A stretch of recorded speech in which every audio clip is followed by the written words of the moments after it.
pas une seule fois affirmation du cerveau. Tout le temps le cœur. Le cœur. Et béni soit le nom de Seigneur. Et pour cela, on va faire lecture dans la parole de Dieu. Et on va lire dans 2 Pierre. 2 Pierre 3, 9. 2 Pierre 3, 9. Il y a des messages qu'aujourd'hui on n'entend plus. C'est le message de la repentance et de la conversion.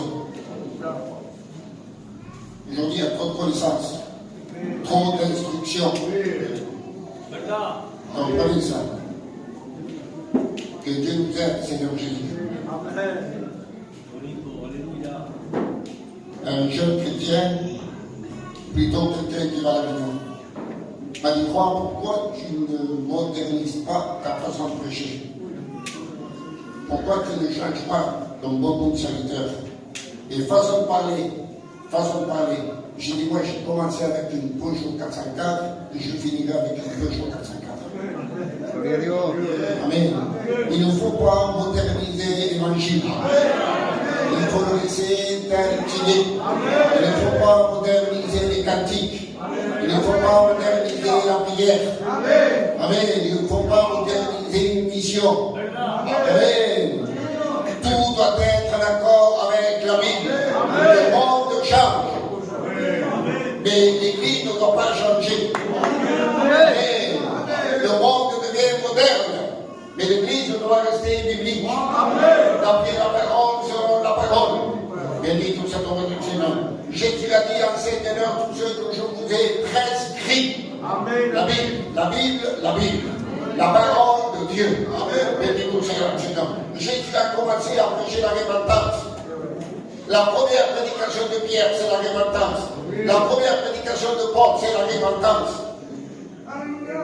Et la dernière prédication d'aujourd'hui, il n'y a plus de repentance.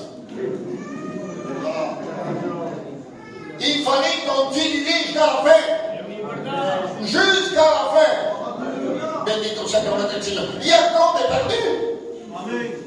Même dans des églises, il y a un temps de perdu. Dans des familles chrétiennes, il y a un temps de perdu. Dans nos réunions, dans nos églises, dans nos missions, dans nos rassemblements, il y a un temps de perdu.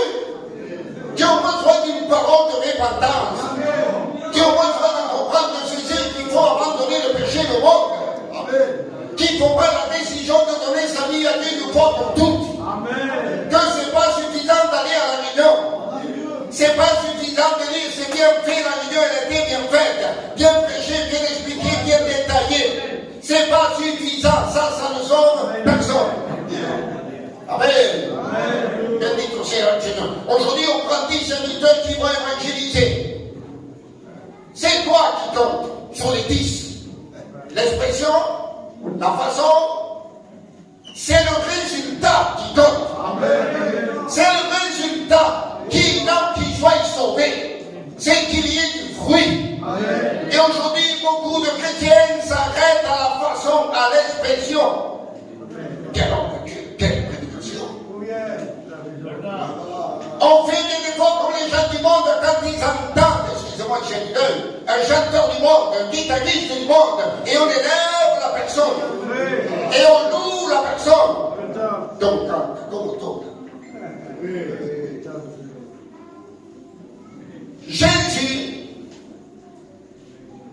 quand il est né à la crèche, on ne l'a pas applaudi. Oui ou non? Quand les mages sont venus, ils ne l'ont pas applaudi. Quand il était dans la maison de Nazareth, on ne l'a pas applaudi. Dans le temple, 8 jours après, 40 jours après, on ne l'a pas applaudi.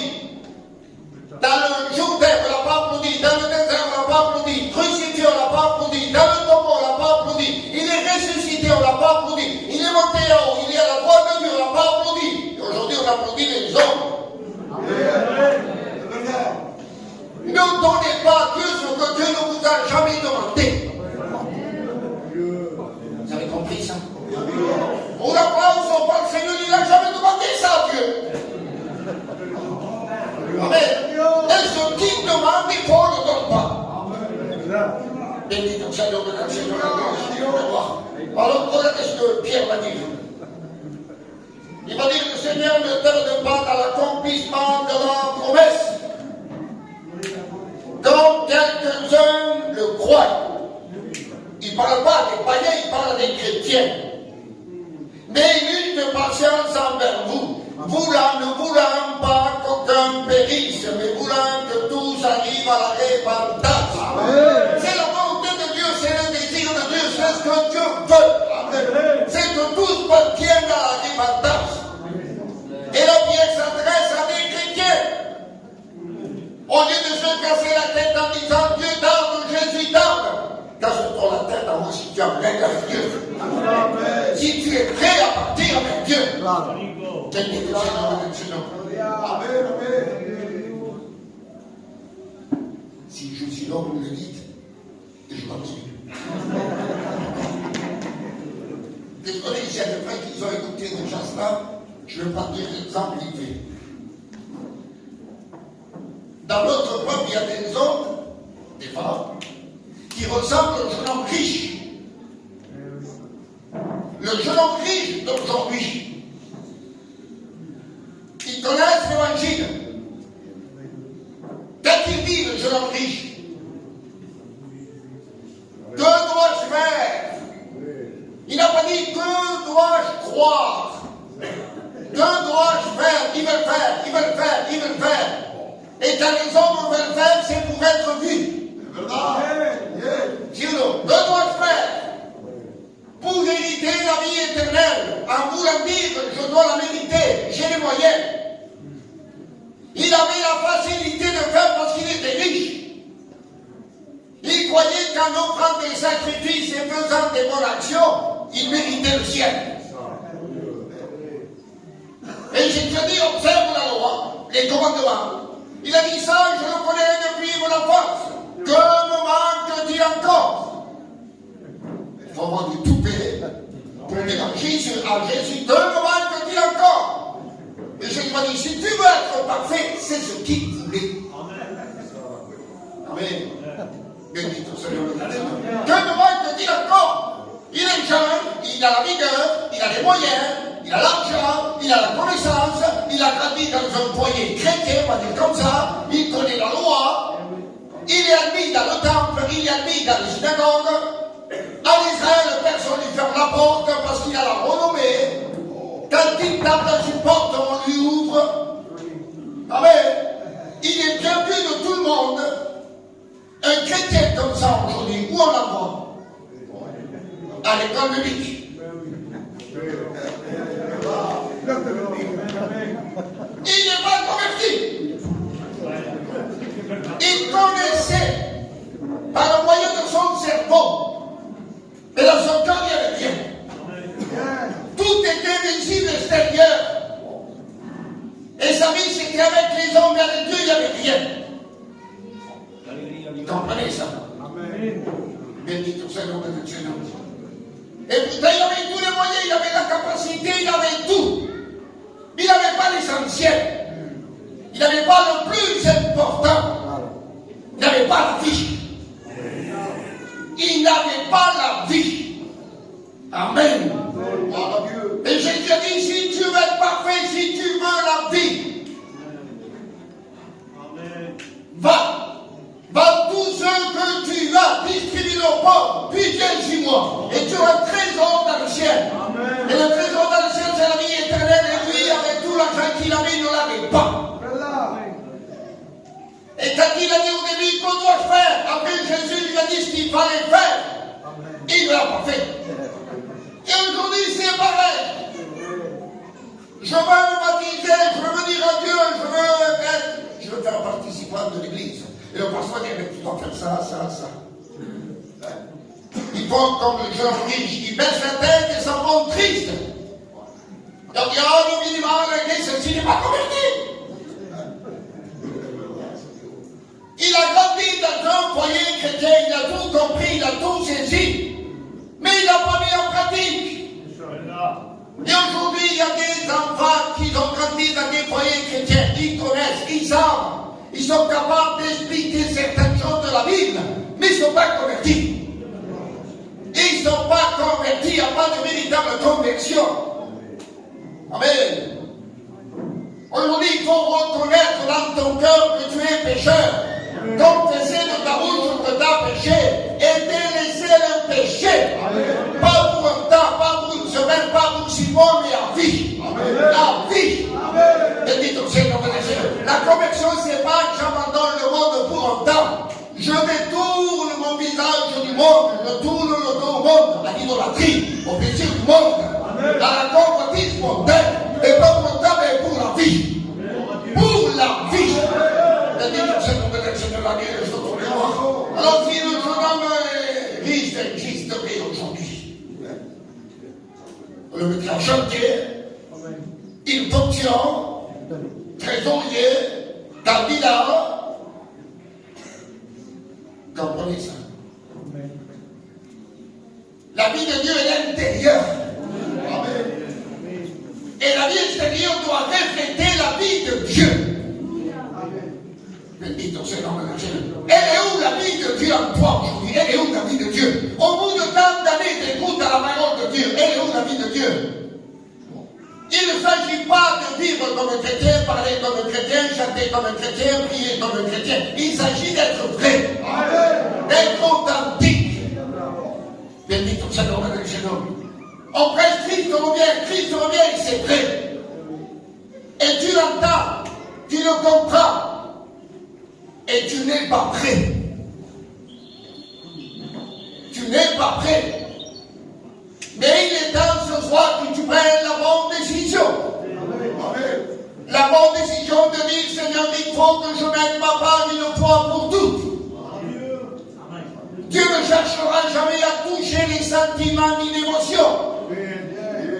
La Bible dit que Dieu touche la conscience.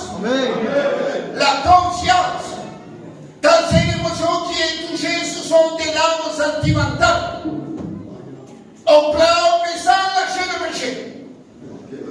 Quand la conscience est touchée, on pleure, mais on lâche le péché. Vous avez compris ça? Rappelez-vous ces hommes qui ont venu avec des pierres dans les mains pour lapider la femme qui avait fait quelque chose de pas beau. Et je te dis, celui qui n'a pas péché, qui jette la première pierre. Que dit la Bible?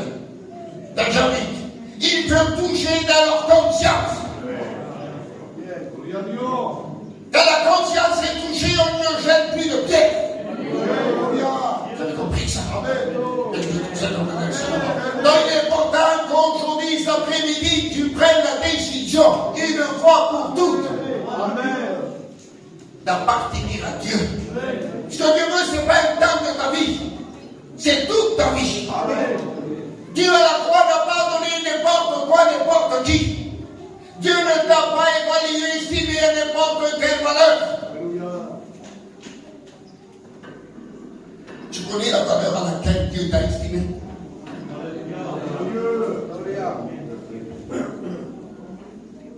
Si on achète ce chandelier, comme il voit, Dieu roule.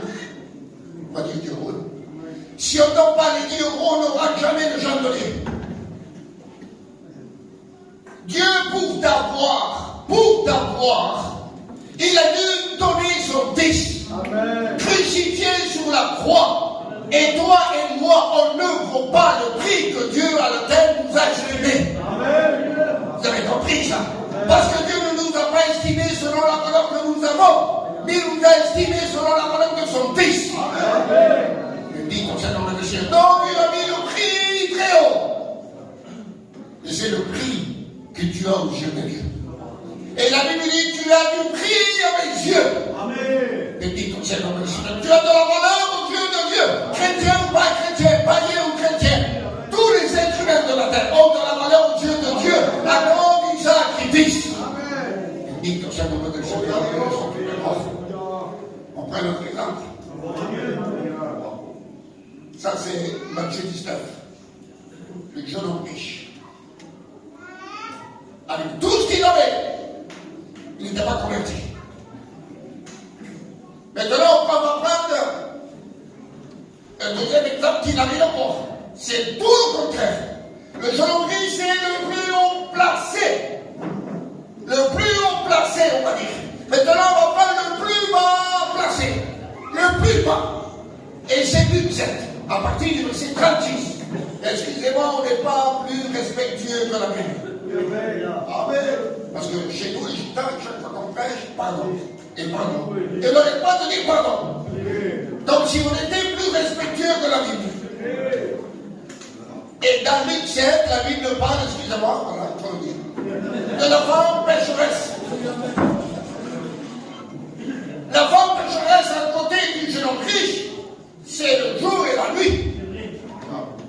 Si ou non? La femme pécheresse n'avait pas le droit d'aller au temple. Elle n'avait pas le droit d'aller à la synagogue. Elle n'avait pas le droit de taper dans les portes en Israël. On ne la laissait pas entrer, elle n'était pas invitée. Elle était pointée du doigt, jugée, critiquée, condamnée. Elle était même maudite. Tout le contraire du jeune homme riche. Tout le contraire. Elle était très bas placée. Mais la Bible dit, ayant su. Ça veut dire quoi? Ayant su. Ça ne veut pas dire qu'on lui a témoigné, ça veut dire qu'elle a entendu une conversation qui n'était pas pour elle. Ayant su que Jésus était à la maison de Simon le Pharisien, c'était pas pour elle, mais elle a pris pour elle. Amen. Et cette femme n'a pas dit un seul mot. Le jeune homme riche a parlé à une audace de contrarier Jésus. Et combien de gens qui connaissent l'évangile font de même? Oui! Pas un seul mot. Elle qui était au plus bas. Le jeune homme riche n'a rien apporté à Jésus. Rien, même pas son cœur, rien. La femme ayant su que Jésus à la maison prend la décision de venir avec quelque chose, un parfum. Et elle vient dans la maison de Simon le Pharisien au péril de sa vie parce qu'elle n'avait pas le droit. Simon le Pharisien, elle n'a pas le droit de rentrer dans un homme de la loi. Et j'ai maison qui appartient à un homme de la loi. Elle n'a pas le droit. Elle va dans la maison de Simon le Pharisien au péril de sa vie, au risque d'être lapidée. Elle n'a pas le droit de toucher quelqu'un. Elle est jugée, condamnée. Donc elle va au péril de sa vie. Toi, tu ne viens pas ici au péril de ta vie. Tu cours aucun risque. Mais elle, c'est au péril de sa vie. Personne l'a forcé, ayant su simplement, elle a entendu simplement. Elle s'est dit sûrement dans son cœur, c'est l'occasion ou jamais. C'est l'occasion ou jamais. C'est pas pour te faire peur, mais peut-être à partir de demain, tu n'auras plus l'occasion de te trouver dans une église. Parce qu'aujourd'hui, on est là, demain, on ne sait pas. On a une super santé. Et on croit qu'on va durer des années. On est tellement fragile que pour un rien, que pour un petit église, on n'est plus sur la terre. On ne fait plus partie de la terre. On n'est pas grand-chose. Et quand on a la santé, que tout va bien, qu'on a de l'argent, on se prend pour des Samsons. C'est vrai ou pas? Et de nous dire, ayant su que Jésus était à la maison, elle vient, elle rentre au péril de sa vie, pas un seul mot, elle se met au pied de Jésus, au plus bas de Jésus, au plus bas de Jésus, voilà la véritable repentance. C'est s'humilier au plus bas de Jésus. Et la Bible dit qu'elle va commencer à pleurer. Les larmes de la repentance. La décision de la repentance est de venir. Amen. Après, il y a les larmes de la repentance. Après, avec le plus haut de sa tête, les cheveux, elle va essuyer les pieds de Jésus, le plus bas de Jésus. C'est ça la véritable repentance. C'est s'humilier au plus bas, au plus bas, au plus bas. C'est pas de dire, Seigneur, je te demande pardon parce que vous avez compris ça. Lorsqu'on est convaincu par l'Esprit de Dieu et la parole de Dieu qu'on est des pécheurs, on ne peut pas lever la tête. Amen. On ne peut pas avoir de la prétention. On ne se prend pas pour quelqu'un.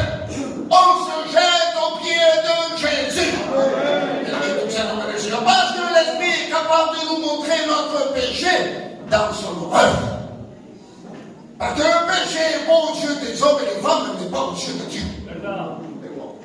Béni ton Seigneur, mon Seigneur. Et la Bible dit qu'après, elle va embrasser les pieds de Jésus. Amen. Et comme si ce n'était pas suffisant, elle n'est pas venue avec les mains vides, elle est venue avec un parfum. Elle est au plus bas. L'autre est au plus haut. Et pour être au plus haut, il n'a rien apporté. Elle, pour être au plus bas, elle a apporté. Amen. Mais avant de donner le parfum, elle a donné des larmes. Amen. Avant de donner le parfum extérieur, elle a donné des larmes qui venaient de son intérieur. Amen. Alors c'est le mot de dire Alléluia, gloire, Amen. C'est le cœur qui compte. Amen. C'est la conscience qui compte. Béni ton Seigneur, protection de la Dieu, sur toute la mort. Et là, elle ne dit pas un seul mot, rien. Et Jésus prend la parole. Il va dire, femme, tes péchés te sont pardonnés. Elle n'est pas venue pour poser des questions. Amen. Elle est venue pour recevoir le pardon de ses péchés. Amen. Alléluia. Sans un mot, elle a obtenu le pardon de ses péchés. Parce que ce sont ses actes qui ont parlé et pas sa bouche. Vous avez compris ça? Parce qu'avec la bouche, on parle beaucoup. On explique trop bien les choses. Sur nous. La Dieu soit toute la gloire. Et après avoir obtenu le pardon de ses péchés, comme si ce n'était pas suffisant, Jésus dit, va en paix. Ta foi t'a sauvé. Le pardon, le salut et la paix. Alléluia. Amen. Elle qui était au plus bas, méprisée, rejetée, elle a obtenu la chose pour laquelle Christ est mort à la croix. Amen. Amen. Le sacrifice a servi pour sa vie. Le sacrifice n'a pas été négligé par le moyen de sa vie. Béni ton Seigneur, mon Seigneur. Et lui, le pharisien, est là, il se dit, s'il saurait prophète cet homme, il saurait de quelle sorte est cette femme.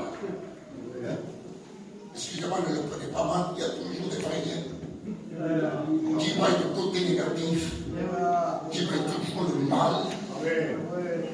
Il y en a toujours. Il y en a toujours. Il y en aura toujours. Béni ton Seigneur, mon Seigneur. Et Jésus va dire comme ceci. Simon, vois-tu cette femme? Ça dit quoi? Jésus n'a pas pris le jeune homme riche comme exemple, parce que ce n'était pas un exemple. Il a pris le plus bas. Vois-tu cette femme? Amen.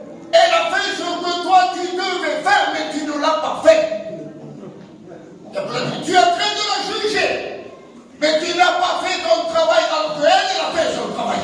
Amen. Amen. Tu ne vas pas donner le baiser de l'hospitalité. Tu ne vas pas donner de l'eau pour laver mes pieds, pour essuyer mes pieds, bien. Mais elle l'a fait. Amen. Alors c'est bien beau de connaître, comme le pharisien de la loi. Sinon, de connaître la loi sous les bouts, comme on dit, sous les bouts des doigts. Parce qu'aujourd'hui, on est attention. Et du temps, on a beaucoup appris.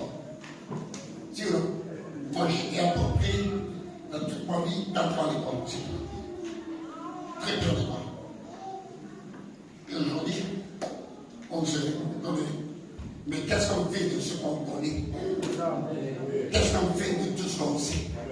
Je sais, mais qu'est-ce que tu fais de ce que tu sais? Sinon, je sais ce que c'est la répartage, mais qu'est-ce que t'en fais? Je sais ce que c'est l'évangile, mais qu'est-ce que t'en fais? Comme le jeune homme riche, il savait, mais que faisait-il? Vous avez compris ça? Béni tout ça comme le Seigneur. La femme n'a pas dit, je sais, je connais. Non, rien, pas un seul mot. Alors s'il te plaît, arrête de parler. Arrête de parler. Ne dis plus, je sais, je connais. Terminé. Amen. Ce que Dieu veut, c'est des actions qui sont en accord avec le cœur. En action avec le cœur. Béni ton Seigneur. Ce que Dieu veut, dit l'apôtre prière de Pierre, c'est que tous les hommes par Pierre arrivent vivre puisse avoir accès à la repentance. Béni soit le nom de Seigneur Dieu, et cette femme est sortie avec le pardon de ses péchés. Comment vas-tu sortir d'ici? Elle est sortie avec le salut, et toi? Avec la paix, et toi? Combien ça fait que tu viens à la réunion? Combien ça fait que tu assistes à des réunions, à des missions, à des grands rassemblements? Combien ça fait? Et au bout de tant d'années, tant de mois, tu n'es pas encore chrétien, tu n'es pas encore converti. Tu n'es pas encore prêt à monter. Amen. Béni soit le nom de Seigneur. Et Dieu te donne des opportunités comme aujourd'hui. Et Dieu est patient pour que tous les hommes parviennent à la repentance. Et tu remets tout le temps, il y a demain, il y a demain, il y a demain, il y a demain. Je t'en supplie. Prends la bonne décision. Il le fera pour toutes. Il le fera pour toutes. Béni soit le nom de Seigneur. Tu es le papa dans la maison. Tu es la maman dans la maison. Si tu n'es pas chrétien, comment vas-tu amener tes enfants à Jésus? Peut-être tu dis à tes enfants, allez à la réunion avec toi. Et toi? Peut-être tu témoignes de Dieu dehors. Mais et toi? Sinon, qu'est-ce que tu as fait? Béni ton Seigneur. Ça suffit de ressembler au jeune homme riche. Je connais que me manque, dit encore. Ça suffit. Il faut prendre la bonne décision aujourd'hui. Amen. De se jeter aux pieds de Jésus. De demander pardon à Jésus. Pour obtenir le pardon de tes péchés. Afin d'avoir la vie de Dieu. Béni ton Seigneur, le Seigneur, la Dieu, s'occupe-moi. Je ne vais pas me fatiguer plus que ça. Mais où là, ils tous parviennent à la repentance. C'est la volonté de Dieu pour ta vie. C'est ce que Dieu veut pour ta vie. Alors, à qui ressemble-tu? Au jeune homme riche ou à cette femme qui est passée par une véritable repentance? À qui ressemble-tu? À qui? C'est à toi d'apprendre la décision. Et que Dieu fasse de ces quelques paroles, on peut toucher ta conscience. Ne dis jamais, ne regarde comme on prêche serviteur. Ne dis jamais ça. Mais un serviteur ne prêche pas pour que les gens parlent de lui. Un serviteur ne prêche pas pour avoir des fleurs. On est d'accord. Regarde-toi, toi et la parole. Toi et la parole. Toi et la parole. Béni ton Seigneur, je prends un exemple, puis je termine. C'est un exemple posé. Et José va nous inviter. D'accord? Et il va nous inviter à manger quoi? C'est quoi pour nous manger? Allez. Païa. Allez, il va nous inviter à faire une païa pour marcher. On va s'asseoir. Il va y avoir. Voilà. Donc on s'en va. Et on dit, quelle table, quelle assiette, quelle fourchette, quel couteau, quelle présentation. Ils n'ont pas mangé. Et les chrétiens comme ça qui sont à l'église, ils disent, ah, mais là, ils n'ont pas mangé la parole, ils n'ont pas accepté l'évangile. Alors c'est ça, de dire, mais nous sommes régalants, c'est ainsi dit. Mais dit tout le plus essentiel, c'est d'admettre la parole, d'accepter la parole. Et que la parole ne puisse pas porter la vie de Dieu. Et dit tout ça, comme le Seigneur dit à Dieu, soit tout d'accord. Alors ce soir, après la manger. D'accord? Ne dis pas mes régalances à la manger. Accepte la parole. Le mot croire, Jésus à un moment donné ne dit plus croire. Il dit celui qui ne mange pas n'a pas la vie. Celui qui ne boit pas n'a pas la vie. La véritable signification du mot croire, du mot foi, c'est accepter, assimiler, pour que ça fasse partie de ma vie. Amen. Béni ton Seigneur, ça va que vous n'êtes pas trop fatigué. Si vous êtes fatigué, c'est bon. Allez, on termine le verset. Peut-être tu pries, s'il te plaît. Tu pries. Vas-y. Señor del cielo, como nos das la gloria, la gracia, Dios mío, por lo grande.